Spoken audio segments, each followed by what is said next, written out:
उनके परिवार में कौन सा ऐसा व्यक्ति है जो चुनाव लड़ा हो और कभी भी नहीं हारा हो? एक विधानसभा जीतने के लिए 3 विधानसभाओं को दांव पे लगा रखा था। महेंद्रगढ़, नारनौल और नागरचौरी में सबको पता है, उसकी जांच की जरूरत नहीं है।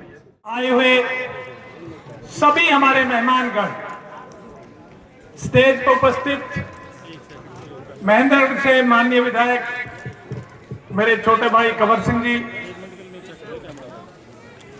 हमारे भाई सीताराम जी पूर्व विधायक अटेली, मंचासीन सभी प्रतिष्ठित सज्जनगण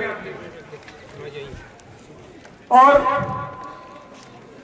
आज की सभा में उपस्थित मीडिया के बंधुगण, सबसे पहले तो आप लोगों को ये लगा होगा कि यार चुनाव के 4 साल पड़े हैं, कि अभी से इसको डॉक्टर को क्या सुझाइए चाय पीने का।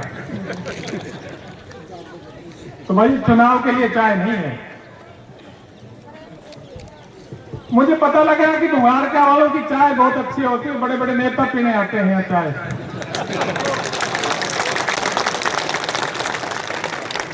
तो मैंने सोचा कि सर्दियों का टाइम है, मैं भी पीऊं और हमारे सारे साथीगण इनको भी पिलाऊं, इसलिए चाय का प्रोग्राम किया। और भाई चुनाव की हार जीत की बात हो रही थी। चुनाव जालिए होलिए जो होना था हो लिया। जैसे भाई करमपाल कह रहा था, भाई अगर इस बार हरा दिया तो क्या 2 बार जिताए, अब तो तुमने था ना, 10 साल तुमने बढ़ाया था ना विधायक। इसलिए चुनाव की हार जीत की बातों को भूल जाओ। और मैं अपने दिल से आपको ये बात कह रहा हूं कि जिसने मदद की नहीं की, सबका स्वागत है, क्योंकि हमें सबको साथ लेके चलना है। मुझे 2015 की एक बात याद आती है। मैं जब 2014 में पहली बार विधायक बना तो 80% पंचायतों के चुनाव में सरपंच वो बन के आए थे जिन्होंने चुनाव में मेरी मदद नहीं की। तो मैंने, वो सरपंच मेरे से दूर दूर रहते थे, आते हुए संकोच करते थे। एक दिन मैंने सारे सरपंचों को बुलाया, मैंने कहा भाई पीछा की घोड़ मत हो और 4.5 साल बचे हैं इस योजना के, मेरे साथ मिलकर काम करो, सब गांव का विकास करवाएंगे। और मैं चुनाव से 1 महीना पहले तारा जेवड़ा थारी पीठ पे डाल दूंगा, जिस जानो उठे चला दियो। तो वही बात आज कह रहा हूं कि भाई चुनाव हो लिए, जहां देना था दे दिया। मैं ये भी आपसे गारंटी नहीं लिखवाता कि वे अगली बार मेरे साथ रह दियो, क्यों बकत पतो के बकत पड़ेगा। मैं सिर्फ ये कह रहा हूं कि इस 4 साल में अपने भाईचारा कायम रखो, मिलते जुलते रहो, बड़े निसंकोच मेरे पास आओ, चाहे वोट दिया ना दिया, मेरे से जितना बन पाएगा करूंगा। और चुनाव के टाइम जब समय आए तब देख लेगा। दूसरी बात साथ साथ ही और कहना चाहूंगा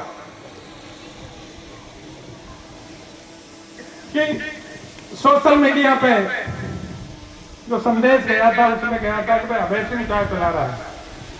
भाई अभय सिंह नहीं, पूरा बुनार का गांव चाय चला रहा है। और ये पूरे गांव का प्रयोजन ये प्रोग्राम था। और मैं सारे गांव का एहसान बंधू कि पूरे गांव के लोग यहाँ बैठे हैं और इन्होंने मेरे स्वागत के लिए यहाँ जो जितना जिस गर्मजोशी से स्वागत हुआ, वो मैं बात में ही मैं दिल की गहराइयों से उनका एहसान बंद हूं। कितना प्यार उन्होंने जताया, जिस तरह से स्वागत किया, मैं हमेशा मुझे याद रखेगा। पूरे गांव का धन्यवाद। डॉक्टर अभय सिंह जिंदाबाद। अब भाई मैं कुछ बातें कहूंगा आपको, मैं भाषण नहीं देने आया। मैं तो आपके सामने इस पूरे दक्षिणी हरियाणा की, इस अहिरवाल की राजनीति की कुछ कड़वी सच्चाई है आपको बताने जा रहा हूं। और बड़े ध्यान से सुनना, एक भी आदमी बीच में ना जाए। और बातें बिल्कुल सच्ची होंगी, कुछ लोगों को कड़वी लग सकती हैं, लेकिन अगर किसी को लगे कि झूठ उसमें एक रत्ती मात्र भी कहीं झूठ है, तो मेरे को मेरा टेलीफोन नंबर सबके पास है, मेरे को फोन करके बता देना कि डॉक्टर साहब ये आपने गलत कहा। मैं आपको ले चलता हूं 2014 से पहले की स्थिति में। 2014 से पहले इस जिले पर पिछड़ापन का परमानेंट मार्का लगा रखा था, निशान लगा रखा था कि महेंद्र जिला पिछड़ा हुआ है। खेतों में पानी नहीं था, कुएं 2-2 हजार फीट की गहराई पे पानी चला गया था, सड़कें सारी टूटी पड़ी थी, एक दूसरे गांव को जोड़ने वाले रास्ते कच्चे थे, नेशनल हाईवे का एक भी रोड नहीं था, कोई मेडिकल की सुविधाएं नहीं थी। और 2014 आते ही जो ही भारतीय जनता पार्टी की सरकार बनी, तो 2014 आते ही आपके यहाँ बड़े बड़े नेशनल हाईवे भी आ गए, आपके सारे गांव एक दूसरे से जुड़ गए पक्की सड़कों से। आपकी सबसे बड़ी बात है कि धरती का पानी जो गया हुआ था, आप में से इतने बैठे हैं, किसी ने ये अंदाजा लगाया था कि धरती का गया हुआ पानी दोबारा वापस आ सकता है? नहीं लगाया था ना। वो सिर्फ ये भारतीय जनता पार्टी की मेहनत और योजना थी कि आपके गए हुए पानी को वापस लाए। कृष्णावती और दोहन नदी जो सूखी पड़ी थी उनको जिंदा किया। और आज मुझे खुशी है, मैंने कल परसों एक सोशल मीडिया पे रील बना के डाली थी। मैं 5-7 दिन पहले इस 152 से यात्रा कर रहा था। ऊपर से ऊंचाई से जब मैंने सरसों के खेतों की तरफ देखा, तो जिस तरीके से दूर दूर तक पीली चुनरी की तरह एक ही रंग में सारी धरती रंगी हुई थी, मेरी तबियत प्रसन्न हो गई। और मैंने उसको वीडियो बना के मेरी फेसबुक पर डाला। 2 दिन में 80,000 लोगों ने उसको देखा था, बड़ी प्रशंसा की। तो भाई मैं ये बात कह रहा हूं कि ये काम 2014 से पहले क्यों नहीं हुआ?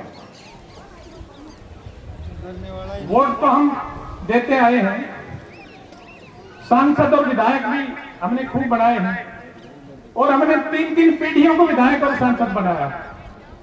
हमने जो आया उसी को जिताकर भेज दिया। और ये नहीं है कि 2015 से पहले जिन पार्टियों का हमने विधायक सांसद बनाया वो पार्टियां सत्ता में नहीं थी, सत्ता में भी खूब रही हैं, यहां से मंत्री भी रहे हैं, यहां से केंद्र में मंत्री भी रहे हैं। तो तब ये काम क्यों नहीं हुआ? मैं आपको ये गणित बताने के लिए मैं खड़ा हुआ हूं। उसका कारण ये था कि भाई काम कोई भी जनप्रतिनिधि तब करता है जब समस्या को दिल में महसूस करता है, उसके दिल में दर्द होता है कि ये हमारी परेशानी, इसको दूर किया जाए। अगर मैं ये सोचता हूं कि मेरे खेत क्षेत्र का किसान खेत में से साइकिल पर सरसों, किले की सरसों साइकिल पर कट्टे में लाने लग गया, तो मेरे क्षेत्र का एक किसान जाएगा कहां? तूड़ी के लिए 2-2 महीने पहले रिश्तेदारों के दरवाजे पर खड़ा होता था, तो वो जाएगा कहां? हर बार चुनाव होता था और चुनाव के टाइम एक ही नारा लगता था कि भी SYL लाइए, लेकिन वो SYL याद रहती थी सिर्फ चुनाव के टाइम। चुनाव के 1 महीने बाद में वो SYL कहीं दूर जाके छुप जाती थी अगले चुनाव तक। हमने बड़े दिल से लोगों को चुना और उन लोगों ने जाकर हमारे क्षेत्र के लिए काम करने की बजाय मुख्यमंत्रियों के साथ अपनी लड़ाई शुरू कर दी। आपने एक बड़ा नेता इस क्षेत्र को कई साल तक उसको पाला है आपने, कभी एक भी मुख्यमंत्री के साथ उनकी बनती हुई देखी है? चौधरी भजनलाल से लेकर बंसीलाल जी, उसके बाद में भूपेंद्र सिंह हुड्डा जी, मनोहर लाल जी, किसी के मुख्यमंत्री के साथ बना के देखी है? और भाई मुझे ये बताओ कि अगर मुख्यमंत्री के साथ आप बना के नहीं रखोगे तो काम विकास का इलाके में विकास कैसे हुआ, कौन करेगा?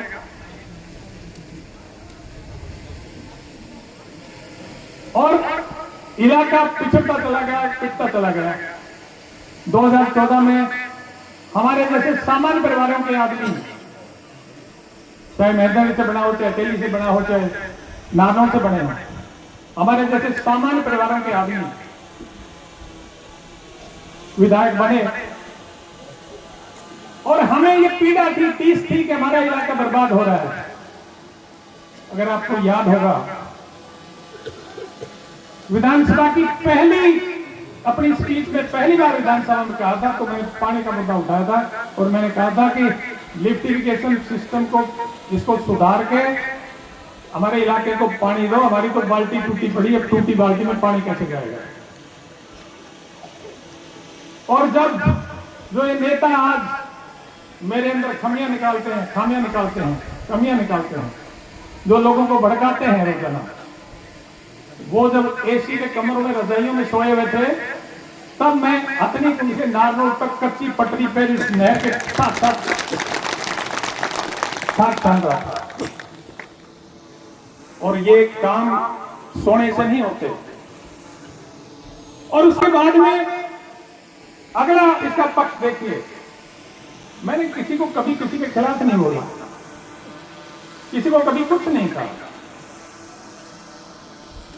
जो आदमी मुख्यमंत्री के साथ मिलकर इस इलाका का विकास करे, इस क्षेत्र के किसानों की खुशहाली के लिए काम करे, उसको सार्वजनिक मंच से गद्दार कहते हैं। अगर इलाके के लिए काम करने वाला गद्दार है, तो जिन्होंने 50 साल तक काम नहीं किया, उनको क्या खाओगे आप? तो मैं ये कहता हूं, मेरा दोष यही था कि मैंने इस इलाके के हित के अलावा कुछ नहीं सोचा। और भाई, उनका दोष नहीं है, ये दोष है हमारा। जब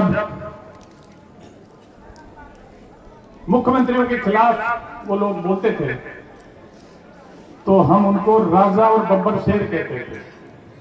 तो दिमाग खराब किसने किया उनका? हमने किया। और भाई, जब राजा बना दिया, तो राजा तो प्रजा को प्रजा की तरफ ही देखेगा, भाई बहनों की तरफ, साथियों की तरफ नहीं देख सकते। हम 4-4 घंटे लोगों को सुनते हैं, हम तो अहंकारी और घमंडी हो गए। और जो हफ्ते में एक दिन जरों का दर्शन देते हैं, वो इस क्षेत्र के हितकारी हो गए। हमें अपने आप में झांक कर देखना चाहिए कि हमने इस इलाके को कहां से कहां पहुंचा दिया, हमने अपने फैसलों से। और जहां तक बब्बर शेर की बात है, तो भाई बब्बर शेर तो शिकार करेगा। भाई, ये खाना जिसने शुरू किया, मेहरबानी कर, तो शेर तो भाई शिकार करेगा। शेर को तो शिकार के बगैर तसल्ली नहीं होती। और शिकार करेगा तो अपने पराये, उसके लिए कुछ नहीं है। आप अहिरवाल की राजनीति पर नजर फैला के देखिए, कितने लोगों का शिकार इन बब्बर शेरों ने किया है।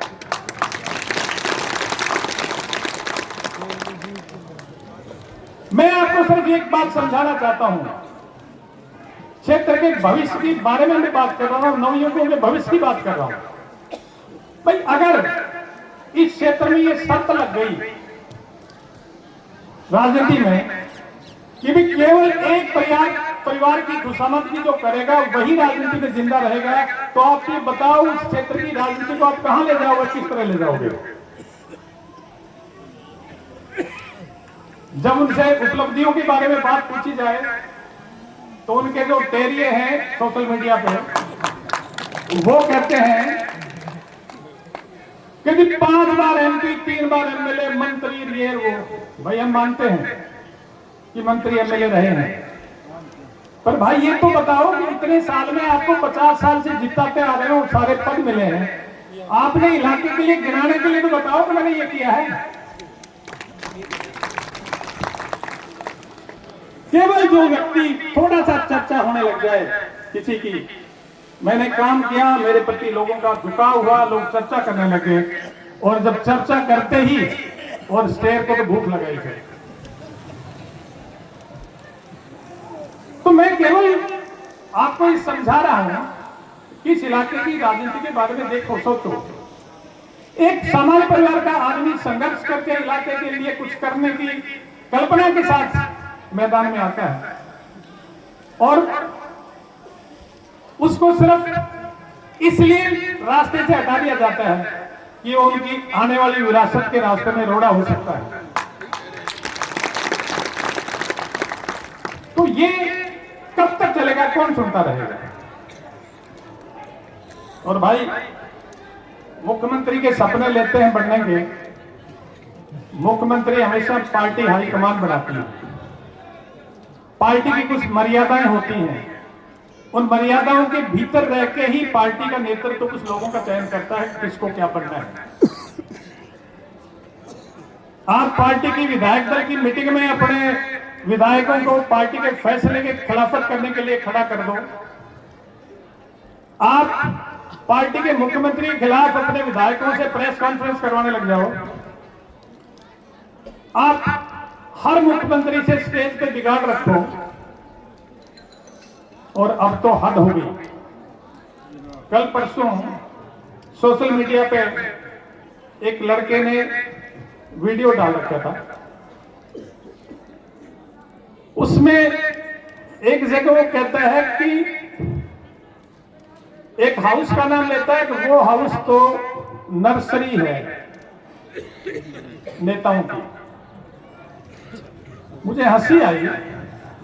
मैंने कहा नर्सरी तो ठीक है, मान लेते हैं, क्योंकि टिकटें बांटते हैं तो नर्सरी तो कहा जा सकता है, लेकिन नर्सरी एक तो होती है पौधों की। तो पौधों की नर्सरी में तो पौधे लगाते हैं, पेड़ बड़ा करते हैं, उनका फल लगता है, उसके फल खाते हैं, उसकी छाया में बैठते हैं। लेकिन एक दूसरी नर्सरी मुर्गों की भी होती है। तो ये जनता बताएगी कि नर्सरी कौन सी चला रहे हैं, मेरी तो समझ में आया। फिर इनकी हिम्मत देखो, कहता है कि पार्टियों को सीधा वोट देने के लिए, नाम लेता है बाकायदा भाजपा पार्टी का, कि पार्टियों को सीधा वोट देने का ऐसा नहीं होता, उस फला नेता के माध्यम से वोट दो ताकि उसका एहसान होगा। अरे मेरे भाई, 21वीं सदी में हम चल रहे हैं। अगर 21वीं सदी का प्रजातंत्र भी व्यक्तियों को वोटों का ठेकेदार बना देगा, तो ये प्रजातंत्र हमारे देश का कहां विकसित हो पाएगा, ये देश कहां जाएगा? तो भाइयों, मैं आपको, विशेषकर नौजवान साथियों को, मैं ये कहता हूं कि आप इस पर विचार कीजिए कि क्या इस क्षेत्र में की राजनीति को एक घर की जेब में डाल के बंद कर दिया जाना उचित है? क्या कोई क्षेत्र का नवयुग जो राजनीति की इच्छा रखता है, अपनी इच्छा से अपने काम से ऊपर नहीं जा सकता? क्या कोई काम करने वाला आदमी राजनीति में जिंदा नहीं रह सकता? और मैं जहां तक नांगल चौधरी की चुनाव की हार की बात है, मुझे चुनाव का दुख नहीं है। चुनाव के दौरान जो जुमले घड़े गए, उन जुमलों की तकलीफ है मुझे। 3 बातें कही गई। पहला तो एक शुरू में तो एक जुमला छोड़ा कि ये तो गुजरों का हो गया, गुजरों में रहता है। अहिरों के गांव में प्रचार किया गया। मैं उनसे पूछता हूं कि विकास जब कोई आदमी करवाता है कि विधायक की जिम्मेवारी होती है, वो विधायक किसी एक जाति के लिए काम करने के लिए आता है या सारे समाज के लिए काम करने के लिए आता है? अगर मैंने सब जगह, मैं ये कभी नहीं कहता कि मैंने किसी समाज में ज्यादा किया है, कम किया है, लेकिन मैंने हर गांव में, मैंने अगर पानी के स्टोरेज टैंक अगर मैंने भुंगार गांव में बनाया है तो सिरोही बाली में नहीं बनाया। मैंने अगर नाड़ थरवास में बनाया है तो बहुत बड़ा में बनवाया। मैंने अगर धानोता में बनवाया है तो बसीरपुर में बनवाया।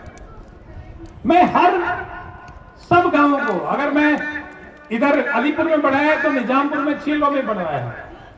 मैं हर गांव को साथ लेके चलता हूं और मैं समझता हूं कि अगर मेरा जैसा पढ़ा लिखा आदमी अगर केवल जातिवाद में फंस कर रहेगा तो इस देश में बाकी लोग कहां क्या करेंगे। और भाई चाहे वोट ना दिए हों बुजुर्गों ने, सामाजिक दबाव होता है, कई बार हालात हो जाती है, लेकिन कई गांव में बहुत अच्छे वोट भी आए हैं। नाड़ में 1000 से ऊपर वोट आए हैं, धनवास में 1100 से ऊपर वोट आए हैं, मतलब मारोली में वोट अच्छे आए हैं, नारड़ी में अच्छे वोट आए हैं, कई गांव में अच्छे वोट आए हैं। और भाई वोट तो जो है ना, मैं वोट तो सब कुछ होने के बाद में सारी पार्टियां, सारे नेता, नांगलचौर जी एक ऐसा हल्का था जिसमें सारी विपक्षी पार्टियों के नेता एक गाड़ी में चलते थे। बताओ इसमें कोई झूठ है? बताओ, चाहे कांग्रेस के हो, दूसरी पार्टियों के हो। और नांगल चौधरी एक ऐसा हल्का है जहां 3 बड़े नेता पार्टी के अंदर से पार्टी के विरोध में काम कर रहे थे। तो किसी को दोष क्यों देते? और फिर भी आप लोग 14वें राउंड तक जीते हो, केवल 16,185 वोटों की गिनती में आप 11,448 वोटों से हारे हो। तो इसका मतलब क्या समझा जाए? तो सारे षड्यंत्र जो जहां जहां हो सकते थे वो सारे रचे गए हैं। मैं किसी अपने क्षेत्र के लोगों को इसका दोषी नहीं मानता। एक चुनाव जीतते ही एक और बात आई, बड़े हंस के कहा कि हम जीत गए, वो हार गया। तो भाई ये तो बात मैं मानता हूं कि वो जीत गए, मैं हार गया, तो सच्चाई है, इसमें नकार कोई नहीं सकता। लेकिन मेरे को उसी टाइम स्कूल के टाइम में पढ़ते हुए एक कहानी याद आई। हम 4वीं 5वीं में पढ़ते थे तो एक कहानी आती थी महात्मा बुद्ध की। एक बुढ़िया का एक ही बेटा था, वो बेटे की मौत हो गई। बुढ़िया रोती हुई महात्मा बुद्ध के पास गई कि महाराज मेरा एक ही बेटा था और वही सहारा था, वो मर गया, उसको जिंदा करो। तो महात्मा बुद्ध ने कहा माई जिंदा कर दूंगा, तू जा एक रोटी ले आ, किसी ऐसे घर से लाना जहां कोई भी ना मरा हो। वो सारे गांव में घूम गई, घर घर जाके कोई के मारे वो मर गया, कोई वो मर गया, वो मर गया। थोड़ी देर में जाके बुढ़िया के महात्मा बुद्ध के पास जाके बोले महाराज ऐसा तो कोई घर नहीं मिला जहां कोई ना मरा हो। तो बोला बुढ़िया क्यों फिर बिना काम रोना धोना कर रही है, सब्र कर ले, मरना सबको है, सब गर्म करता है, तो क्यों मर की कोई बात नहीं। तो भाई बुढ़िया वाली बात मैं कहता हूँ, जो कहने वाले हैं वो मुझे बता दें कि उनके परिवार में कौन सा आदमी है, उनके परिवार में कौन सा ऐसा व्यक्ति है जो चुनाव लड़ा हो और कभी भी नहीं हारा हो। बता दें मुझे, तो मैं मान लूंगा। अगर मैं पहली बार नहीं हारा हूं तो ठीक है। फिर एक और चलाया कि हमने दक्षिणी हरियाणा में हवा बनाई। भाई आप एक बात बताओ, हवा पार्टी के उम्मीदवार को जिताने से बनती है कि हराने से बनती है? आप पार्टी के उम्मीदवार को तो हराने लगते हो, उनको हराते हो और फिर कहते हो हमने हवा बनाई। और फिर हवा बनाने वालों की बात सुनो। हवा बनाने वाले एक विधानसभा जीतने के लिए 3 विधानसभाओं को दांव पे लगा रखा था।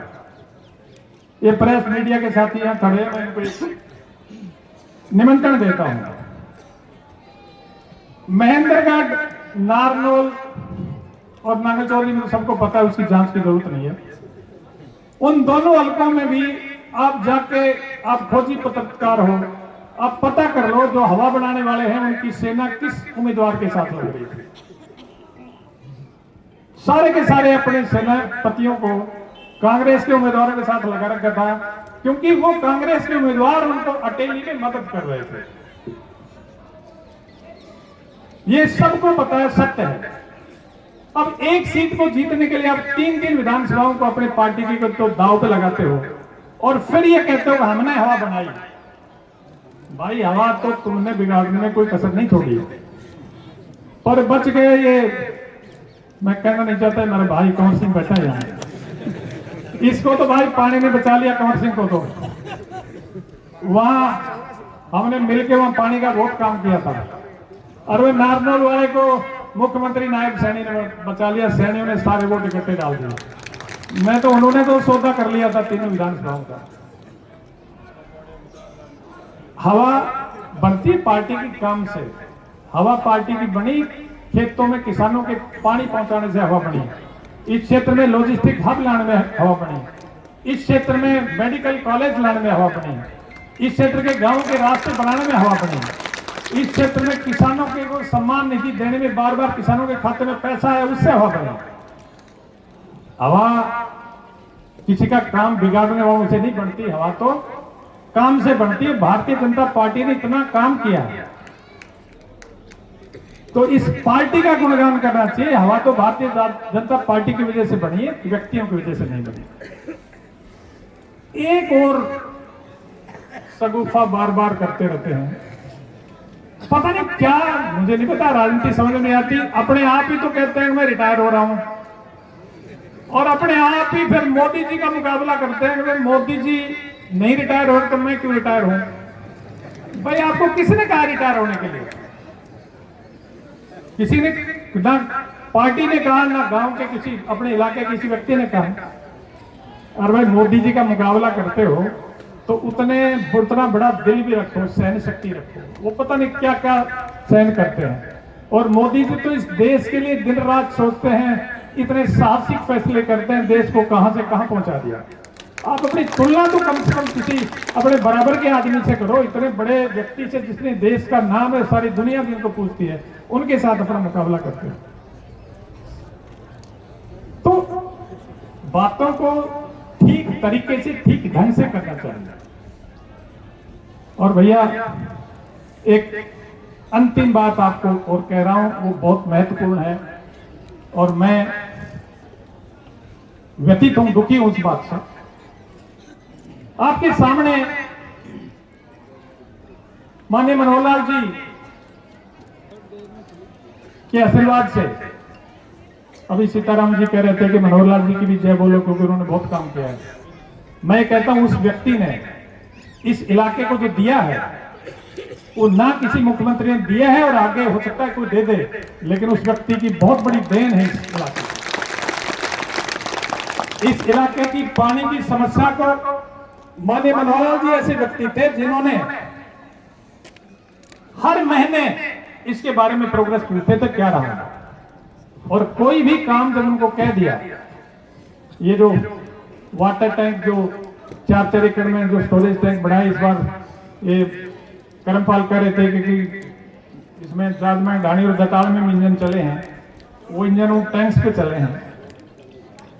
मात्र मैंने इतने कहा था, मैंने कहा इस पे यमुना पे वहां हेड पे तो कोई स्टोरेज नहीं है, टेल पे कर लें कहो तो। बोला टेल पे कैसे करोगे? मैंने कहा पंचायत की जमीन पड़ी है 4 एकड़ की, 5-5 एकड़ के बड़े टैंक बना देते हैं, 15-15 फीट गए। 1 मिनट में कहने लगे कर डालो, और अब देख लो 36 गांव में वो टैंक है। एक टैंक 300 एकड़ से ज्यादा जमीन सींचता है। इस सर्दी में जब पानी की एक बूंद की कीमत होती है तो 300-400 एकड़ एक गांव के सींचते हैं, कितना बड़ा एरिया इसमें सिंचित होता है। तो मैं मेडिकल कॉलेज की बात कर रहा था आपके सामने। आपसे सबसे मेरा एक तो ये निवेदन है, नौजवान और ये जो जहां जितने हमारे साथी बुजुर्ग बैठे हैं और माताएं बहने बैठे हैं, आप उस कॉलेज को एक बार अंदर घुस के देख के जरूर, उस भवन को आपको तब असली मायनों में पता लगेगा कि भारतीय जनता पार्टी की सरकार ने इस जिले को कितना बड़ा संस्थान दिया है। उसके अंदर जब घुस के देखोगे ना तो ऐसा लगेगा किसी विदेशी अस्पताल के अंदर घूम रहे हो। तो मेरा सबसे निवेदन है, एक बार जाके जरूर देखो। मैं गया था एक दिन गया था उस अस्पताल में, 2 घंटे लगा के आया। मैं उस भवन को देख के रोमांचित हो गया। मैं कहा बहुत अच्छी सुंदर चीज बनाई है। लेकिन भाइयों बहनों, उस दिन शाम तक मेरे चेहरे की उदासी नहीं गई। वो अस्पताल इस तरह से खड़खड़ा रहा है, ना डॉक्टर है, ना मरीज है, ना सुविधाएं हैं, और बहुत कीमती मशीनरी वहां लगी हुई है, मशीनरी बेकार पड़ी है। मैं आपको एक बात के लिए आपसे निवेदन करूंगा, वो कॉलेज राजनीति के भेंट चढ़ने जा रहा है। उस कॉलेज को बर्बाद करने की योजना बना रखी है लोगों ने, और इसके लिए जब तक आप और हम आगे नहीं आएंगे तब तक ये कॉलेज का उद्धार नहीं होगा। बताओ, मेरे साथ चलने के लिए तैयार होगा? डॉक्टर अभय सिंह यादव जिंदाबाद, डॉक्टर अभय सिंह यादव जिंदाबाद। डॉक्टर साहब आप आगे बढ़ो, डॉक्टर साहब आगे बढ़ो। तो भाई 8 महीने हो गए उस कॉलेज की ओपीडी शुरू हुए, खांसी जुकाम से ज्यादा इलाज वहां नहीं हो रहा, और मरीजों को अभी भी नारनौल अस्पताल से जयपुर रोहतक और दूसरे अस्पतालों में रेफर कर रहे हैं। हमने जब वो कॉलेज बढ़ाया तो इस क्षेत्र की जनता से वायदा किया था, माननीय मनोहर लाल जी जब इसका पत्थर रखने आए तो एक घोषणा हुई थी कि कॉलेज बनने के बाद में आपको दिल्ली, जयपुर और दूसरे जगह पर नहीं जाना पड़ेगा, और ये क्षेत्र की जनता उसी उम्मीद में इस कॉलेज की तरफ देख रही है। पर भाई, मुझे पता है कि जिस तरह के फैसले उस कॉलेज के बारे में लिए जा रहे हैं, मैं तो माननीय मुख्यमंत्री जी से भी आग्रह करूंगा कि वो स्वयं समय है तो स्वयं निकल के, नहीं तो किसी सीनियर मिनिस्टर्स को भेज के इस कॉलेज की हालत दिखा लें एक बार। ये कॉलेज कितना सुंदर, सरकार ने 750 करोड़ रुपए लगा के इस बिल्डिंग को बनाया है, और दक्षिणी हरियाणा में इस संस्था को विकसित होने की जरूरत है। देखिए, अगर रोहतक मेडिकल कॉलेज के आसपास के क्षेत्रों के मेडिकल कॉलेज हैं, उसमें अगर सुविधाएं कम भी हों तो Rohtak medical college PGI Rohtak से उसकी पूर्ति हो जाती है। हमारे यहाँ तो दक्षिणी हरियाणा तो बहुत सुविधाओं के अभाव में हमारे आधे पेशेंट जयपुर में कोई सांगटेड़ा के पास मरता है, कोई कोटपुतली के पास दम तोड़ लेता है। मैं आज यहां से एक ऐलान कर रहा हूं कि 6 महीने और दे रहे हैं इस कॉलेज को, या तो 6 महीने में सुधार लें, नहीं 6 महीने बाद में उन्होंने हमें आंदोलन का रास्ता बता दिया है, उसी रास्ते पे हम भी उस कॉलेज के, इतनी इस कॉलेज को बचाने के लिए आंदोलन करेंगे। और आप डॉक्टर साहब आप आगे बढ़ो, और डॉक्टर साहब आगे बढ़ो। और मैं उनको एक बात स्पष्ट कर देना चाहता हूं कि ये धरना 20-25 आदमियों वाला नहीं होगा। जब हम आंदोलन करेंगे तो हजारों की संख्या में आंदोलन के लिए लोग आएंगे, और हम अपनी सरकार है, अपनी सरकार के रहते हुए हम इस तरह का कदम उठाना चाहते नहीं, लेकिन जिस तरह की राजनीति उस कॉलेज के साथ हो रही है उसको देखकर मजबूर हैं। और मैं ज्यादा दिन तक चुप्पी साधे नहीं रह सकता, क्योंकि इस कॉलेज को अगर अपनी एक दूसरे के पीछे छुप के उस कॉलेज को बर्बाद कर लिया तो हमारा इलाका हमें कभी माफ नहीं करेगा।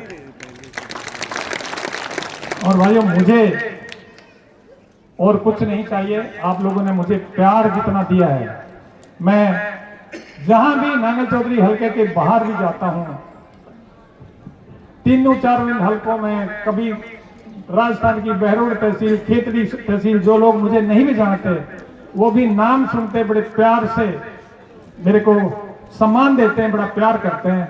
आप लोगों ने बहुत प्यार दिया, और हमेशा जब भी मैंने बुलाया तो मुझे याद है दोंगड़ा हित की वो रैली, एक बुजुर्ग रैली के बाद में मैं किसी ने चाय के लिए मेरे को कह दिया कि आओ डॉक्टर साहब चाय पिलाता हूँ, बैठ गए तो बुजुर्ग बैठे थे, तो बुजुर्ग रैली के बारे में हम बात कर रहे थे, दूर बैठा सुन रहा था, तो कहने लगा, अरे सुनो रे, मैं 85 साल का हो गया, मैंने इस मैदान को कभी भरा हुआ नहीं देखा है, बहुत बड़े बड़े नेताओं की रैली देखी थी, और बोला आज तो इस अभय सिंह ने इस मैदान को उजला दिया। वो सब आप लोगों का सहयोग था, आपका प्यार था। मुझे कोई आपसे भेंट नहीं चाहिए, कोई उपहार नहीं चाहिए। मैं तो कहता हूं आप अपना प्यार मेरे साथ बनाए रखो। और जो ये सपने ले रहे हैं, योजना बना रहे हैं कि अभय सिंह की राजनीति खत्म कर दोगे, मैं कहता हूं जब तक मेरे इस क्षेत्र के लोगों के दिल में मेरा प्यार है ना, जब तक मेरा वो बाल बांका नहीं कर डॉक्टर सकते। अभय सिंह जिंदाबाद, डॉक्टर अभय सिंह जिंदाबाद। आप लोग बड़े प्यार से, बड़े ध्यान से आप आए, इतना स्वागत किया और इतनी देर बैठे, आपने बड़ी बहुत पेशेंटली, सहनशीलता से मेरे को सुना है। सभी माताओं बहनों का, सभी बुजुर्गों को, नौजवान साथियों का, मुबारका गांव के सभी निवासियों का तहे दिल से धन्यवाद करता हूं। और आपको नया साल प्रारंभ हो गया, नए साल की संक्रांति आने वाली है, नए साल और संक्रांति की बहुत बहुत बधाई देता हूं। धन्यवाद। जय हिंद।